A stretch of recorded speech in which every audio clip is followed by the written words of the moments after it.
Hi, hello, നമസ്കാരം. Menstrual dignity programme നമ്മുടെ സർക്കാരിൻ്റെ പുതിയ നയപ്രഖ്യാപനത്തിലെ ഏറ്റവും അട്രാക്റ്റീവായ ഒരു നയം. തികച്ചും മാനുഷികപരമായതും സമൂഹം വൻ കയ്യടിയോടെ സ്വീകരിച്ചതുമായ ഒരു നയമായിരുന്നു ഇത്. പക്ഷെ എൻ്റെ ചോദ്യം അതല്ല, ഇത് വിദ്യാർത്ഥിനികളിൽ മാത്രം ഒതുങ്ങേണ്ട ഒരു കാര്യമാണോ? ഇന്ന് എല്ലാവർക്കും അറിയുന്ന കാര്യമാണ്, ഈ ഒരു പീരീഡ് സമയത്ത് ഒരു സ്ത്രീ എത്രത്തോളം മാനസികവും ശാരീരികവുമായിട്ട് ബുദ്ധിമുട്ടുകൾ അനുഭവിക്കുന്നുണ്ട് എന്നുള്ള കാര്യം. എനിക്ക് തോന്നുന്നു മുൻ വർഷങ്ങളിലുണ്ടായ ഫ്ലഡിൻ്റെ സമയത്താണ് ഈ ഒരു കാര്യം എല്ലാവരും പൊതുവെ ചർച്ച ചെയ്യാൻ തുടങ്ങിയത്. കാരണം അതിനു മുന്നേ പലരും മറച്ചു വെച്ചുകൊണ്ടിരുന്നൊരു കാര്യമാണ് ഈ മെൻസ്ട്രേഷൻ എന്ന് പറയുന്നത്. പക്ഷേ ആ ഒരു ഫ്ലഡിൻ്റെ സമയത്ത് സാനിറ്ററി പാഡുകളുടെ ആവശ്യം വർദ്ധിച്ച് ക്യാമ്പുകളിൽ കഴിയുന്ന ആൾക്കാർക്ക് സാനിറ്ററി പാഡുകൾ കൂടുതലായി ആവശ്യം വരികയും, അപ്പോൾ കേരളം ഒന്നായി ഇതിനെപ്പറ്റി ചർച്ച ചെയ്തു, അതിനുവേണ്ട സൗകര്യങ്ങൾ ഒരുക്കി, ആൺ പെൺ വ്യത്യാസമില്ലാതെ ഇതിനെ സപ്പോർട്ട് ചെയ്തു. അപ്പോൾ അന്ന് തൊട്ട് ഇതൊരു പൊതുവായ ഒരു പ്രശ്നമായി മാറി. അതായത് എല്ലാവരും ഓപ്പണായി സംസാരിക്കുന്ന ഒരു കാര്യമായി മാറി. ഇതൊരു പ്രശ്നമാണ് എന്നല്ല ഞാൻ പറയുന്നത്,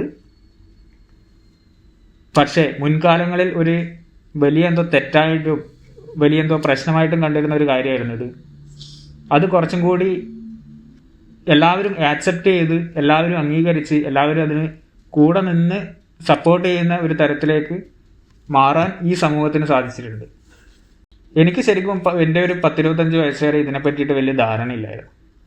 കാരണം ഇതിന് എത്രത്തോളം സ്ത്രീകൾ ബുദ്ധിമുട്ട് നേരിടുന്നുണ്ട്, അല്ലെങ്കിൽ കാരണം എൻ്റെ ചുറ്റുമുള്ള സ്ത്രീകൾ, അതായത് എൻ്റെ അമ്മ, പെങ്ങൾ, അല്ലെ എൻ്റെ കുടുംബത്തിലുള്ള ആൾക്കാരായിക്കോട്ടെ, ആരും ഇതിനെപ്പറ്റി കൂടുതലായിട്ട് ഒന്നും സംസാരിച്ചതായിട്ട് ഞാൻ കണ്ടിട്ടില്ല ആക്ച്വലി.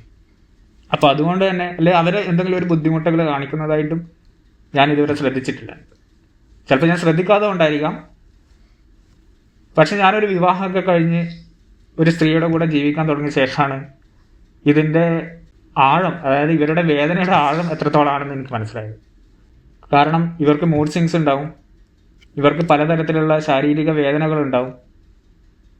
അപ്പോൾ ആ സമയങ്ങളിൽ ഇവരെ സപ്പോർട്ട് ചെയ്യാൻ പറ്റുക എന്നുള്ളതാണ് ഒരാണെന്ന നിലയിൽ എനിക്കും ഈ സമൂഹത്തിന് ചെയ്യാൻ പറ്റുന്ന ഒരു കാര്യം. അപ്പോൾ ഞാൻ ചോദിക്കുന്നത്, ഈ സർക്കാരിൻ്റെ ഈ നയത്തിൽ പറഞ്ഞ ഈ വിദ്യാർത്ഥിനികൾക്കുള്ള ആർത്തവ അവധി എന്ന് പറയുന്നത് വിദ്യാർത്ഥിനികളിൽ മാത്രം ഒതുങ്ങേണ്ട ഒരു കാര്യമാണോ എന്നാണ് ഞാൻ ചോദിക്കുന്നത്. നമ്മുടെ പൊതുമേഖലയിലും സ്വകാര്യ മേഖലയിലും വർക്ക് ചെയ്യുന്ന ഒരുപാട് സ്ത്രീകളുണ്ട്. അവരും പലരും ഇതേപോലെ രാവിലെ ബസ്സിലും അതിലും തൂങ്ങിപ്പിടിച്ചും, ജോലി സ്ഥലങ്ങളിൽ പോയാൽ ചില ആൾക്കാർ ഈവൻ ടെക്സ്റ്റൈൽ ഷോപ്പുകളിലൊക്കെ നിൽക്കുന്ന ആൾക്കാരാണെങ്കിൽ അവർക്ക് ചിലപ്പോൾ വൈകുന്നേരം വരെ നിന്നിട്ട് വർക്ക് ചെയ്യേണ്ട അവസ്ഥ. അപ്പോൾ ശാരീരികമായിട്ട് പലതരത്തിൽ സ്ട്രെയിൻ എടുക്കേണ്ട സിറ്റുവേഷൻ വരും.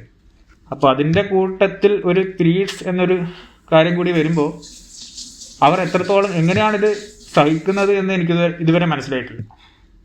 അപ്പോൾ എൻ്റെ ഒരു റിക്വസ്റ്റാണ്, ഈ ആർത്തവ അവധി എന്ന് പറയുന്നത് വിദ്യാർത്ഥിനികളിൽ ഒതുങ്ങിക്കൂടാതെ മറ്റ് മേഖലയിലേക്കും കൂടി, അതായത് സ്വകാര്യ മേഖല, പൊതുമേഖലാ സ്ഥാപനങ്ങളിൽ വർക്ക് ചെയ്യുന്ന സ്ത്രീകൾക്ക് കൂടി ലഭ്യമാകുന്ന രീതിയിൽ അത് മാറണം എന്നാണ് ഞാൻ പറയുന്നത്. അത് 3 ദിവസം എന്നൊന്നും പറയുന്നില്ല.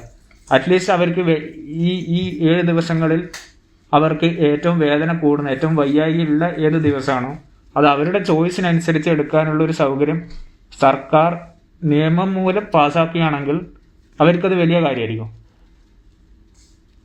കാരണം ചില ആൾക്കാർക്ക് ആദ്യത്തെ ദിവസമായിരിക്കും വേദന, ചിലവർക്ക് 2ാമത്തെ ദിവസമായിരിക്കും വേദന. അത് ഓരോ ആൾക്കും വ്യത്യസ്തമായിരിക്കും. അപ്പോൾ സർക്കാർ അവരെ സപ്പോർട്ട് ചെയ്യുന്ന രീതിയിലൊരു നിയമം കൂടി കൊണ്ടുവന്നാൽ അത് കുറച്ചും കൂടി സ്ത്രീ സൗഹൃദമായ ഒരു നയമായിട്ട് മാറും. അത് സർക്കാരിന് ഒരു പണ്ടുപോലും ആയിരിക്കും. അതുകൂടാതെ വേറൊരു കാര്യം എനിക്ക് പറയാനുള്ളത് വീട്ടമ്മമാരെ കുറിച്ചാണ്. അവർ ഒരു ഓഫീസിലോ അല്ലെങ്കിൽ ഒരു സ്ഥാപനത്തിലോ പോയി ജോലി ചെയ്യുന്നവരല്ലെങ്കിലും അവരും 365 ദിവസം വർക്ക് ചെയ്തുകൊണ്ടിരിക്കുന്ന ആളാണ്. അവർക്കും വേണം അവധി. അവർക്ക് അവധി കൊടുക്കണമെങ്കിൽ അവരുടെ വീട്ടിലെ മറ്റാൾക്കാർ അതിന് സപ്പോർട്ടായിട്ട് ഇറങ്ങിയാൽ മാത്രമേ നടത്തുള്ളൂ. കാരണം ഇന്ന് സമൂഹത്തിൽ ഏറ്റവും കൂടുതൽ അണുകുടുംബ വ്യവസ്ഥിതിയാണ്. അപ്പോൾ വീട്ടിൽ ചിലപ്പോൾ അച്ഛൻ, അമ്മ, മകൻ, മകൾ, അങ്ങനെ ഒരു 4-5 പേരെ ഉണ്ടാവുള്ളൂ. വീട്ടിൽ അമ്മ മാത്രമാണ് സ്ത്രീയെങ്കിൽ അവിടെ ആ അമ്മയെ സഹായിക്കും, അമ്മക്ക് വയ്യാതാകുന്ന സമയത്ത് സഹായിക്കും വേറെ ആരും ഉണ്ടാവത്തില്ല. അപ്പോൾ അങ്ങനെ ഒരു സിറ്റുവേഷനിൽ വീട്ടിൽ ആണുങ്ങൾ കൂടി കുറച്ചുകൂടി കാര്യങ്ങൾ മനസ്സിലാക്കി അവരെ അവർക്ക് ബുദ്ധിമുട്ട് നേരിടുന്ന ഒരു സമയത്ത് സഹായിക്കാൻ വേണ്ടി മുന്നോട്ടിറങ്ങുകയാണെങ്കിൽ നമ്മുടെ സമൂഹം അത്രയും മനോഹരമായിരിക്കും. സോ ഈ ഒരു കാര്യം, ഈ വീട്ടമ്മയുടെ കാര്യം സർക്കാരിന് നയപ്രഖ്യാപനത്തിലൂടെ ഇന്ന് പ്രാക്ടിക്കലി ഇംപ്ലിമെൻ്റ് ചെയ്യാൻ പറ്റുന്ന ഒരു കാര്യമല്ല. അത് എല്ലാ മനുഷ്യരും, എല്ലാ വീട്ടിലെ ആൾക്കാരും സ്വയം മനസ്സിലാക്കി ചെയ്യേണ്ട ഒരു കാര്യമാണ്. എനിക്കിതിനെപ്പറ്റി കുറച്ച് മുന്നേ അറിഞ്ഞിരുന്നെങ്കിൽ എന്ന് ഞാൻ പലപ്പോഴും ആഗ്രഹിക്കുമായിരുന്നു. കാരണം അങ്ങനെ അറിഞ്ഞിരുന്നെങ്കിൽ എൻ്റെ വീട്ടിൽ എൻ്റെ അമ്മയെ എനിക്ക് സഹായിക്കാൻ പറ്റുമായിരുന്നു. പക്ഷെ എൻ്റെ അമ്മ ഒന്നും ഇതുവരെ അങ്ങനെ ഒരു ബുദ്ധിമുട്ട്, അവരുടെ ഒരു ദിവസം പോലും ഒരു ബുദ്ധിമുട്ട് കാണിച്ചതായിട്ട് ഞാൻ ശ്രദ്ധിച്ചിരുന്നില്ല. എല്ലാ ദിവസവും രാവിലെ എഴുന്നേൽക്കും, ഞങ്ങൾക്ക് വേണ്ട ഫുഡും കാര്യങ്ങളും ഉണ്ടാക്കും, അലക്കും. ഇതെല്ലാ ദിവസവും അവർ ചെയ്തുകൊണ്ടിരിക്കുക.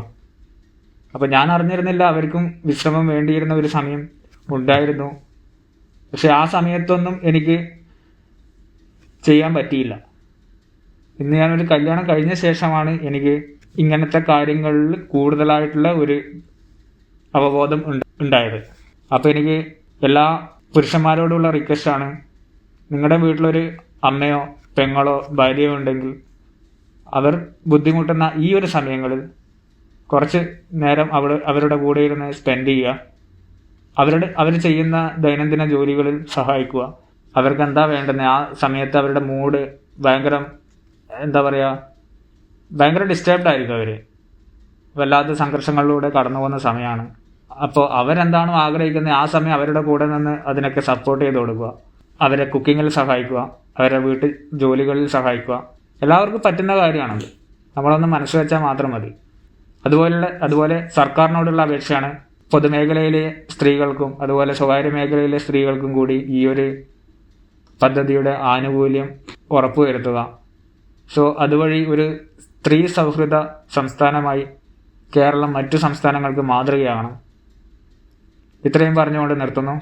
നന്ദി, നമസ്കാരം.